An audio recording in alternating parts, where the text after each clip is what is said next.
Technical view GBP USD 5 Mei 2020 per jam 11:47 waktu Indonesia bagian Barat. Area high 1.2466 dan low 1.2437 masih cukup flat, kurang lebih 30 poin saja, dan area running price kini bertahan di 1.2457. Kita akan melihat potensi pergerakan selanjutnya seperti apa yang saya gambarkan dalam outlook di chart forex tadi pagi, kurang lebih dengan outlook ascending triangle, probabilitasnya kurang lebih seperti demikian.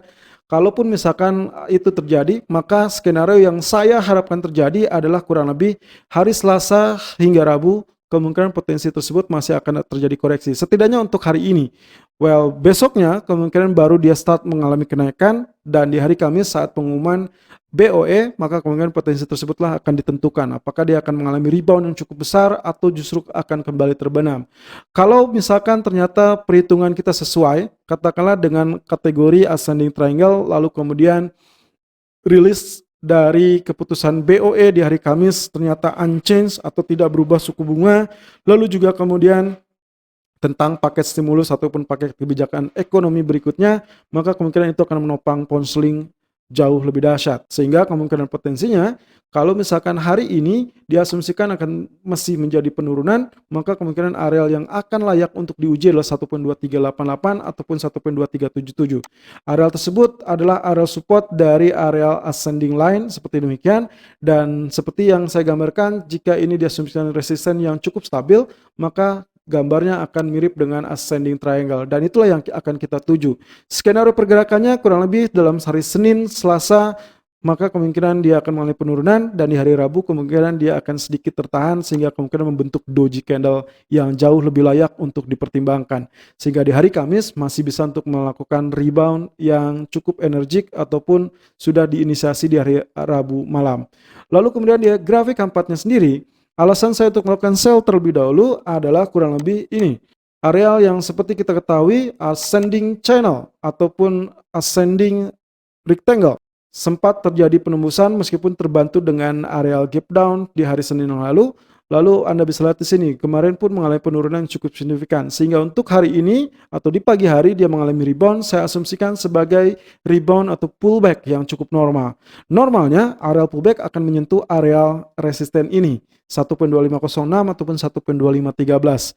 Tapi kurang lebih dengan areal historical price seperti ini pun kita asumsikan bahwa area pullback sudah mulai memasuki masa atau periode transisi yang cukup baik.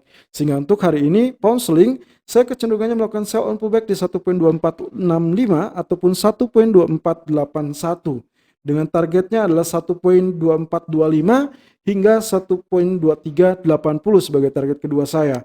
Stop loss saya gunakan di 1.2542 dengan asumsi in case mengantisipasi ternyata market justru melakukan market discount terlebih dahulu sebelum BOE di hari Kamis. So, selalu gunakan stop loss dan risk management sesuai dengan equity dan strategi trading Anda. Irfan untuk Agrodana.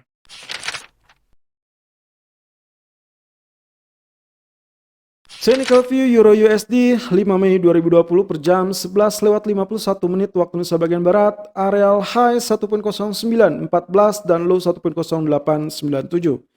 Running price kini bertahan di 1.0900 atau lebih tepatnya sedang akan menguji area low kembali, dan kemungkinan potensi untuk break low akan jauh lebih besar. Sayangnya kemarin kita tidak mencapai areal sell kita teman-teman, karena areal tertingginya masih tetap tertahan di 1.0960 meskipun akhirnya tergelincir di bawah area 1.0900. Tentunya kalau Anda menyimak dengan apa yang saya ulas di podcast ataupun di channel YouTube Agrodana Futures Official, saya sempat mengatakan tentang outlooknya akan relatif tertahan di area 1.0902. Meskipun dia sempat tercipta 1.0893, tapi kenyataannya real body dia berhasil ditutup di 1.0901. Sehingga kemungkinan potensinya outlooknya masih bisa negatif. Kabar bagusnya, meskipun kemarin kita tidak mendapatkan area sell kita, area penurunan tetap terjadi, dan kalau kita kombinasikan 3 candle terakhir di tanggal 30 April, 1 Mei, dan juga di tanggal 4 Mei, maka ini membentuk areal yang kita sebut atau komposisi yang kita sebut sebagai evening star. Yang mana artinya kalaupun misalkan ini betul sebagai evening star, maka hari ini akan kecenderungan mengalami tekanan ataupun penurunan kembali.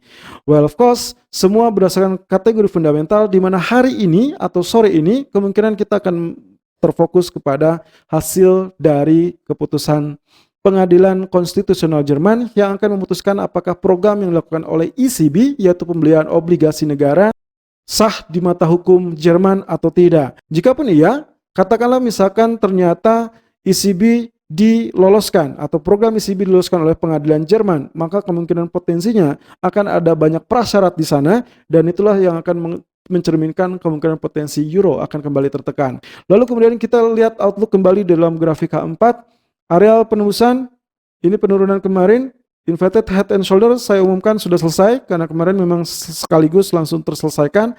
Lalu kemudian di hari Senin dia mengalami penurunan terkoreksi sampai menembus areal 50%. Dan inilah areal yang sempat saya tekankan, areal 61.8% yaitu 1.0902. Juga kebetulan areal garis yang kita buat ternyata ditembus meskipun secara tipis lalu dia kembali lagi, namun Anda lihat sendiri pullback pun secara tipis tersentuh, dan itulah saatnya Anda melakukan sell on pullback. Oleh karenanya kemungkinan potensi ini masih bisa menguji sampai area 1.0838 sebetulnya, tapi kurang lebih dikarenakan outlooknya masih cukup terbatas dan juga masih menanti apa keputusan dari Pengadilan Konstitusional Jerman sore nanti, maka kemungkinan potensi ini masih akan ditentukan oleh sentimen market kemudian. Sehingga untuk hari ini saya cenderung melakukan sell on pullback di area 1.0915 sampai 1.0923, dan target pertama adalah 1.0875, sementara target kedua adalah 1.0831. Kurang lebih arealnya adalah sesuai dengan apa yang dicantumkan oleh Fibonacci retracement yang kita buat. Lalu stop loss saya gunakan di 1.0985 in case ternyata terjadi pantulan cukup kuat lalu kemudian dia membentuk areal kenaikan yang cukup signifikan setelah rilis hasil pengadilan Jerman. Selalu gunakan stop loss dan risk management sesuai dengan equity dan strategi trading Anda. Irfan untuk Agrodan.